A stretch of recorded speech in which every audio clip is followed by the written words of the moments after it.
Wanted to share with you what's going on with my collection of Hinder knives. My knife collection has changed quite a bit. I've sold a lot of my Chris Reeve knives that I wasn't using, and a lot of the um, mammoth and different handle materials, a lot of the annuals I just wasn't using. So I decided just to sell those off and get some knives that I really enjoyed, and I kind of went overboard a little bit on some of these. As you can remember, I think I've had this 3-inch non-flipper, which I really like to carry and use. Um, and this is one that I haven't used, but it's just a carbon fiber. I haven't used a whole lot. This is an unbelievable for a 3-inch. This thing flies out with hardly any pressure on the flipper at all. So 3-inch. This is a Spanto tip, 3-inch version there. And this was my first XM. Got this at a knife show at a good price. I picked it up. This one has the CTS XHP steel, which I like. That it's a little bit different, a little harder to find. This has the cranberry red scale on it. And then I purchased this one, which you've seen, which is the S35VN XM24. And the thing I like about these 24s is the heft of the blade. When dealing with a flipper, it just rockets. I mean, it just rockets out of that handle. And so this all the ones I've shown you are pre etching on the blade. Now they have the logo on the blade. So this is all clean blades except for the etch of the S35 right there. So this was in orange. So new knives that I've picked up. A second 24, which I got a good deal on. And this one has some etchings on it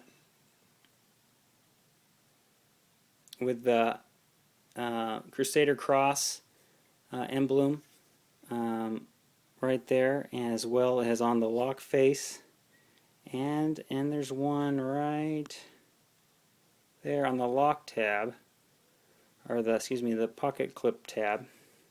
And so, and also the word Thor. I'm not sure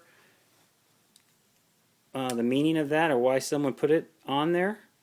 I kind of have my own meaning. I'm not a big mythological fan, but I kind of have my own meaning acronym that I've kind of adapted for that.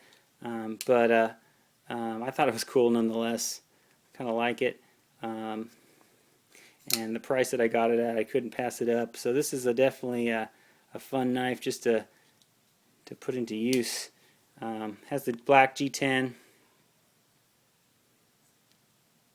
And everything's stonewashed on all of these.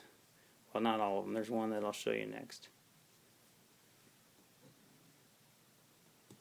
Next up is a full titanium handle, XM18.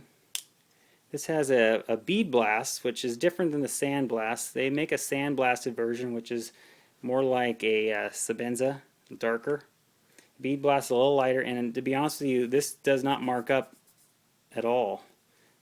Slightly maybe, but hardly at all. So I wouldn't hesitate. Any of these these bead blasted, especially on the lock side, I would not hesitate to purchase that if that concerns you. This one has the steel flame Crusader Cross clip, which I like. I think it's a nice touch.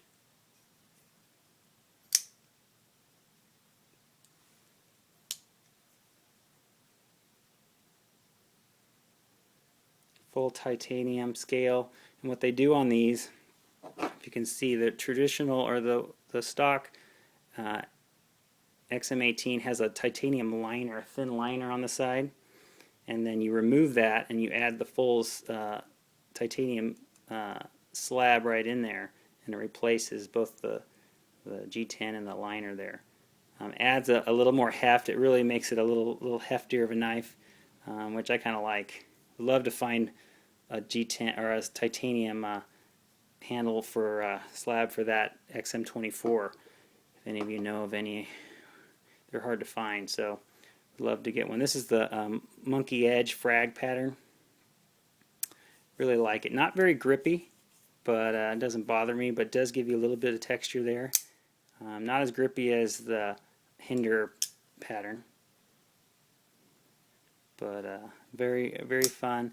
Now, one thing about the detent on these Generation 3s is they have a little bit weaker detent. This one, it is considerably weaker, but I kind of like it. I mean, I can definitely flip it out without having to use wrist action. I enjoy it quite a bit, but it will, I mean, it will open up on you if you shake it. It doesn't really bother me though. Supposedly on the Gen 4s, which is what this is, they've made the detent a little stronger. You can see they've added the etching USA in the blade steel, in this case this S35VN, and they have the horse head logo, which I like. I think it's a great design for as far as logos go. I think whoever did that did a good job. And personally, I like the clean blades. I like the no markings, but this is definitely it doesn't bother me that much. I enjoy it. I got this one in a trade, so this was a trade for one of my CRKs, and just had a good deal on it as well. So I wanted to pick up this. So I don't know if I'm going to keep all these. A lot of kind of repeating. Might trade some of these off for something else, but for now, I'm liking this. Just a little note here. If you can see right here, this is a lock stop where the blade closes. It stops the blade from hitting your standoffs. And so if you look on this, it goes right there. Okay. Well, they changed that on the latest generation, so you don't have that anywhere. The screw's gone. And what they did is they moved it up here. They moved it to the top. And that's why, if any of you guys have a 4th generation SM8 or SNG, what am I talking about? XM18. These titanium scales that were made for the 3rd generation, they won't fit on the 4th generation because you can see this blade stop is fitted in to the liner there, and there's no place for it to go on these. So that's the reason why you'd have to mill out a little spot there to get it to fit. So the next round that they have will probably have that already put in there for you. And as far as I know, that the scales are fine. You can put any G10 scale on either one because it's the tie scale here has the cutout already in it, but it's the titanium, full titanium scales that you can't put a 3rd generation titanium scale on a 4th generation knife. So just something to think about if you ever come across one and you have one of these 4th gen knives. It's not going to work unless you modify it. But I think they're going to probably be coming out with a new batch, and what I think is the new batch will fit on either one. I don't think it'll be a problem. So anyway, Hinderer definitely knows what they're doing. It's one of all the knives that I've owned. Their fit and finish, how solid the knife feels, is definitely definitely something that I feel like it's quality, and I'm enjoying it. Right now, I'm noticing that there's some these are there's not a lot around the Spanto 3-inch, so the prices will go up. So you'll notice they'll make them in batches, and so when they're not making them right now, then the price goes up. These seem to be readily available, and so you're finding these XM24s prices are going down quite a bit. $650.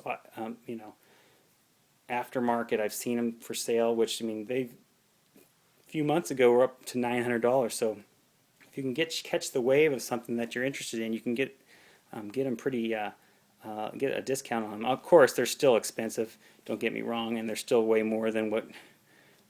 Well, not way more, but they are more than what you would get at a show from Rick. So,